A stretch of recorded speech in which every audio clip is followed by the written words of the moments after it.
Hey y'all, welcome back to My Table of Three. If you're new here, my name is Carrie and I want to welcome all of the newcomers. I've had a lot of new subscribers lately and I appreciate you guys for coming by and checking out the content. I hope you find something that is very helpful for you and I look forward to sharing more with you to come. So it is October and in previous video I talked about I'd be sharing some crockpot recipes for you because a lot of people call October Crocktober. So I'm going to focus on several crockpot recipes throughout the month, scattered in with some fall recipes. And I am also participating in a couple of crockpot collaborations. The first one will be coming out in a few days, so watch for that one.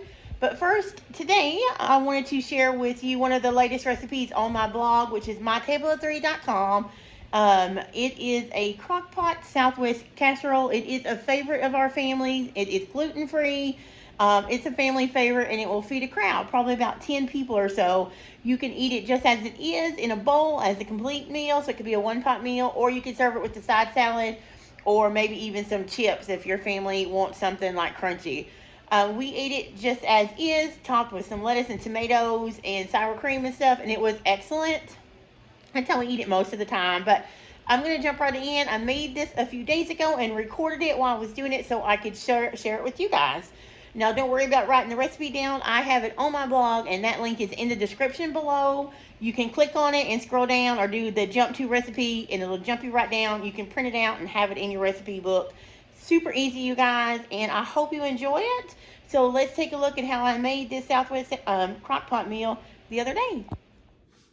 Quick look at all the ingredients for this crockpot Southwest casserole. We have a pound and a half of ground beef.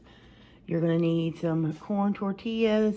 This is about 15 that I have just cut into strips. Some black olives, some enchilada sauce. This is my enchilada sauce. This is probably equivalent to about 28 to 30 ounces. Maybe a big can and a small can if you do it in the store. And then this is just some corn I'm going to drain. Then we need some cheese. So I'm going to shred the cheese up and we're going to chop some green onions. That will be the base of our casserole. And then for toppings, we have things like limes, we have some fresh cilantro, and some sour cream. So let's get this. I'm going to shred the cheese and chop the onions, and then let's get to assembling this casserole so we can get it in the crock pot.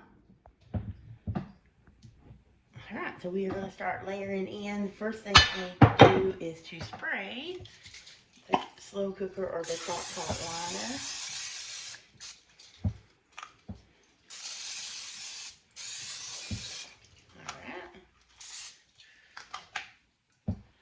And I did mix a little bit of the enchilada sauce in with the meat. First thing I'm going to do is layer in some of the meat, probably about a third of it.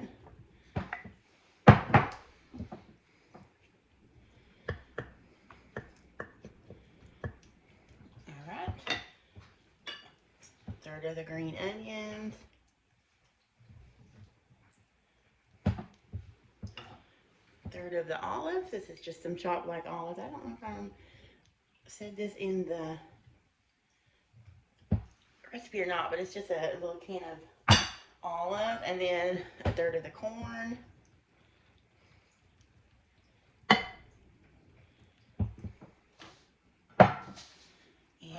let's see, I'm going to do some of the third of the strips.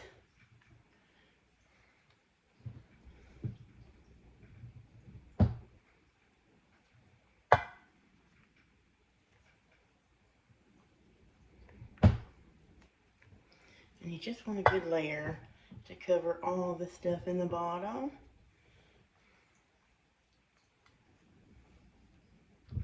Okay, that's good. And then we're going to do some of the enchilada sauce. You're just going to kind of pour it over the top.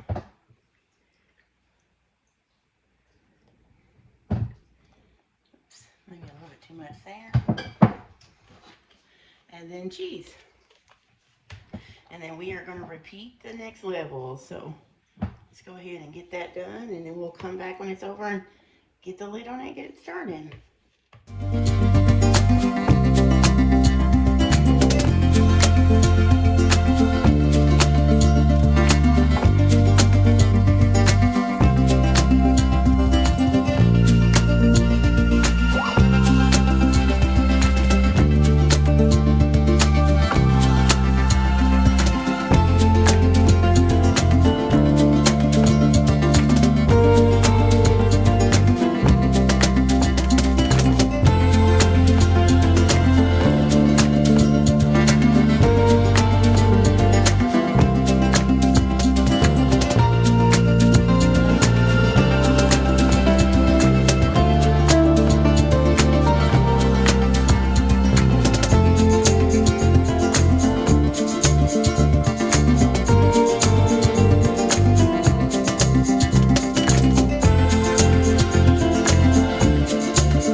to go a lid on this and then put this on high for 2.5 to 3 hours, and it will be ready to go because everything in here is fully cooked, right? We're just warming it through and letting all the flavors come together. So lid on. First I'll clean down this crock pot and then lid on and cook on high for 2.5 to 3 hours. I'll be back in about 3 hours.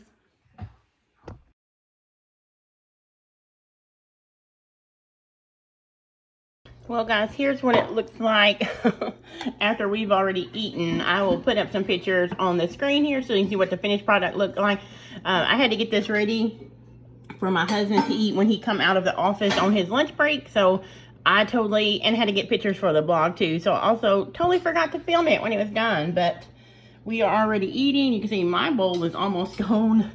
But that's what it looks like. It is very good. I did end up cooking it for about 3.5 hours because I lost track of time, but it worked out great. I think I would reduce the sauce just a little bit, but it's still really, really tasty. So the blog will reflect me reducing it a little bit, but if you want it more juicier, you can add a little bit more, but it's still not soupy. So it's still good, but this is a delicious slow cooker Southwest casserole. And so I'm gonna come back. All right, did you see how easy that was? It is so good, you guys, and it's so family friendly. It has a lot of flavor. It's like enchiladas basically. So it's like Crockpot enchiladas. I just call it Crockpot Southwest casserole on the blog, so that's what I titled the video here. But basically it is an enchilada casserole in the crock pot, and you don't have to stand and roll the enchiladas or stand over the oven. So yeah, there it is, you guys. I hope you enjoyed it. I hope it's a helpful recipe. If you try the recipe, let me know in the comments if you like it. Yeah, hopefully you'll give it a try soon, and I hope you'll give me a thumbs up if this video was helpful. Stick around. I got more Crocktober recipes coming up and lots of fall favorites coming up, including some new recipes from my blog. Some will be lower carb, some will not be lower carb, but they will be from scratch. I guarantee you that. So thank you guys once again for watching. Find me on social media, Instagram and Facebook, mytableofthree. And until the next video, you guys, I'll see you later.